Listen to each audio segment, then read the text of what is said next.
Salut à toi et bienvenue sur cet audio, j'espère que tu vas bien. Nous allons parler des 5 piliers d'une stratégie commerciale efficace pour pouvoir développer un business human-centric. Alors c'est quoi un business human-centric?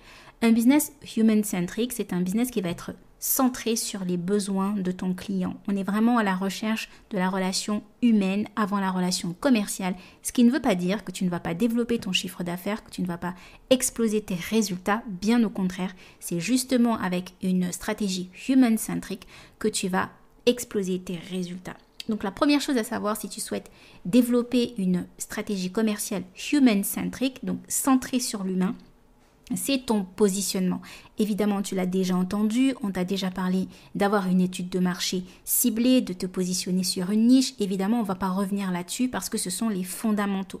Mais c'est quoi un positionnement human-centric? Un positionnement human-centric, c'est un positionnement où toi-même, déjà en tant qu'être, tu sais où tu as envie d'aller, tu connais ta mission, tu connais ton pourquoi, tu sais exactement ce que tu veux apporter à ce monde et tu es prêt à te donner les moyens pour y arriver. Ensuite, tu sais exactement qui tu veux aider. Tu ne te positionnes pas pour aider tout le monde, mais tu te positionnes pour aider une personne en particulier, une catégorie de personnes en particulier, parce que ton expertise va aider un problème et non pas 1 milliard de personnes. Nous sommes 7 milliards sur cette planète.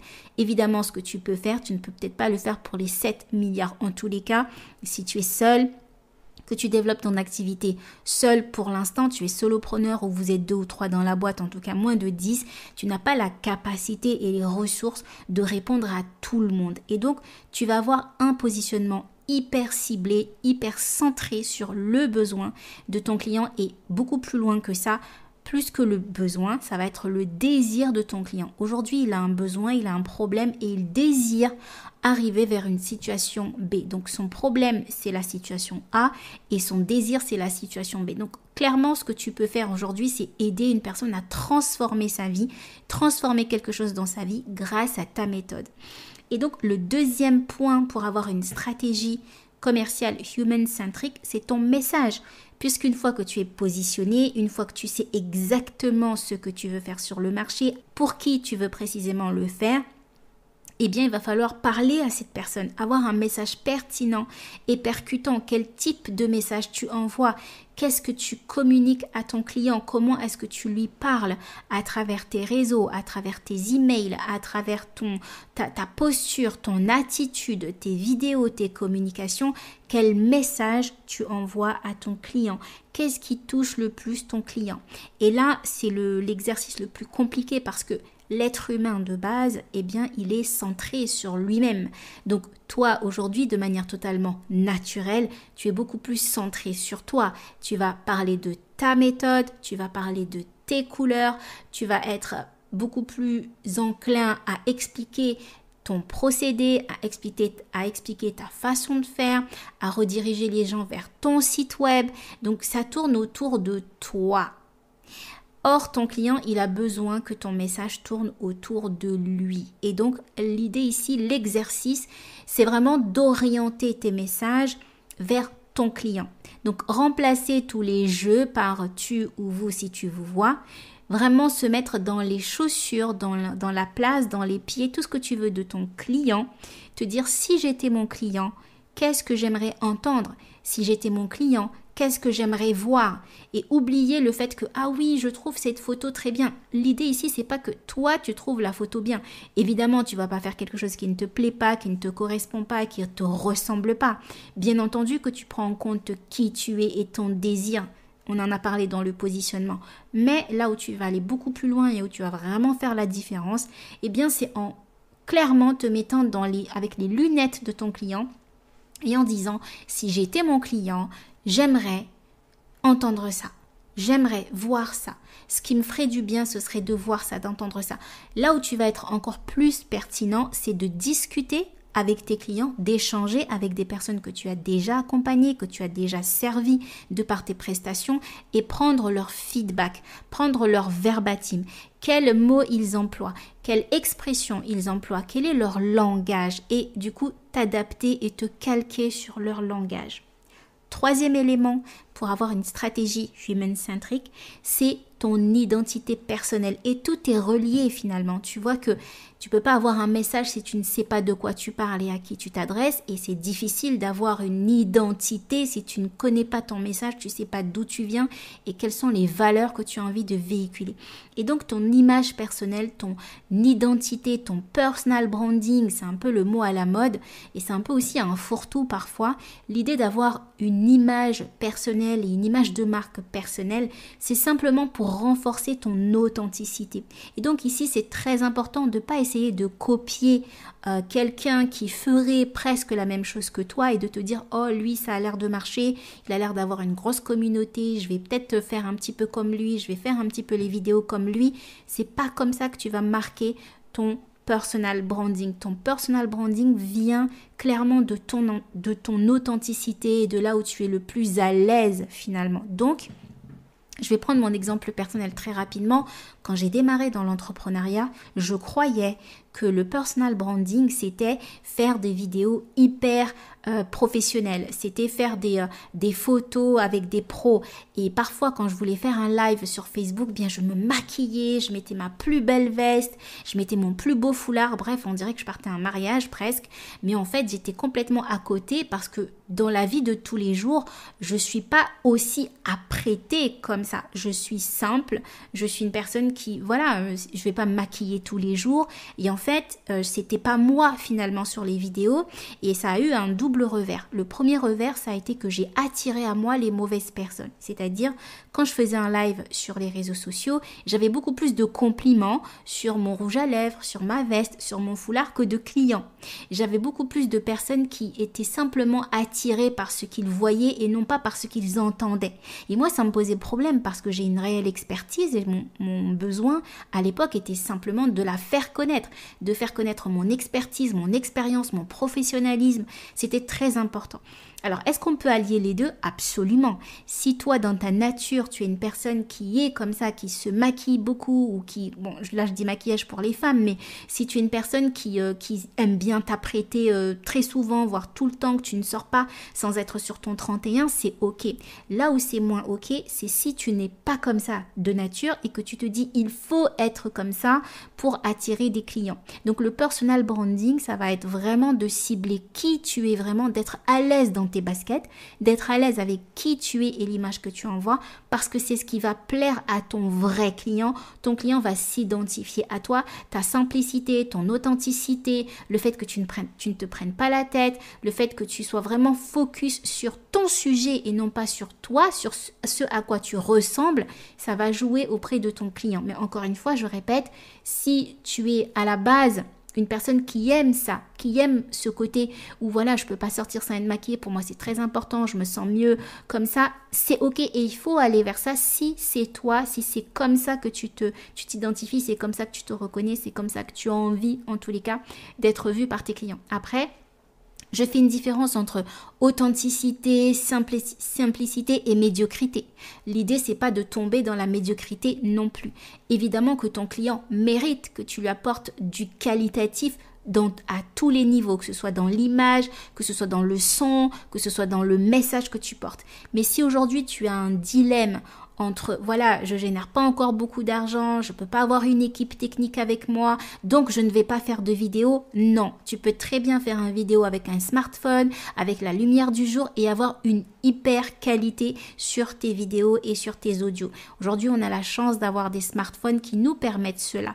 Donc, je fais vraiment une différence entre simplicité, authenticité et médiocrité. D'accord?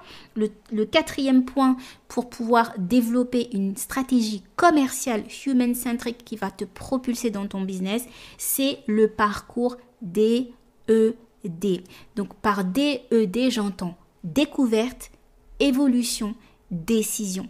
Tu dois créer un parcours client, donc au travers de ton positionnement, au travers de ton message, au travers de ta communication, tout ce que tu vas envoyer sur les réseaux sociaux qui sont le principal canal d'attraction de tes futurs clients, tu dois pouvoir construire un réel parcours. Par quoi passe ton client pour te découvrir?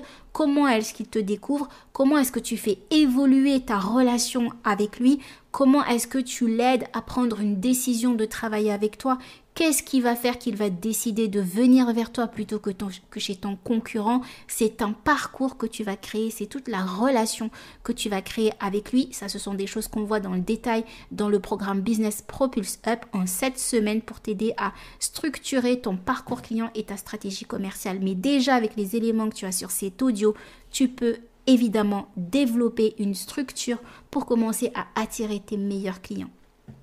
Le 5e point pour développer une stratégie commerciale qui va clairement faire toute la différence, c'est de controverser. Alors là, je sais que beaucoup de personnes qui m'écoutent dans mon audience ne sont pas toujours à l'aise avec le fait de porter haut la voix, de dire les choses telles qu'elles sont, mais je pense que plus on sera nombreux à dire ce qui ne va pas sur le marché, plus on pourra prendre aussi notre place parce que nos clients ont besoin d'entendre aussi ce type de message. Je m'explique. Si vous évoluez sur un marché saturé, sur un marché ultra concurrentiel, il faut savoir que c'est une bonne nouvelle déjà, parce que sur ce marché, il y a des clients, donc il y a de l'argent pour vous, il y a de la place pour vous, il y a votre part de marché à prendre. Mais aujourd'hui, ce marché-là, si il est saturé, ça veut dire qu'il est occupé. Donc vraiment, c'est une occupation par des leaders, donc il est occupé par des leaders. Ensuite, derrière les leaders, vous avez des suiveurs et derrière les suiveurs, vous avez des imitateurs. Vous, quelle est votre place aujourd'hui sur votre marché? À savoir que c'est ok d'imiter, parce que quand on démarre dans une activité, un peu comme l'enfant qui commence à marcher, il va regarder faire ses parents et puis il va essayer de marcher à son tour. Donc c'est ok d'être un imitateur. Le souci, ou en tout cas le point ici, c'est de ne pas rester trop longtemps un imitateur.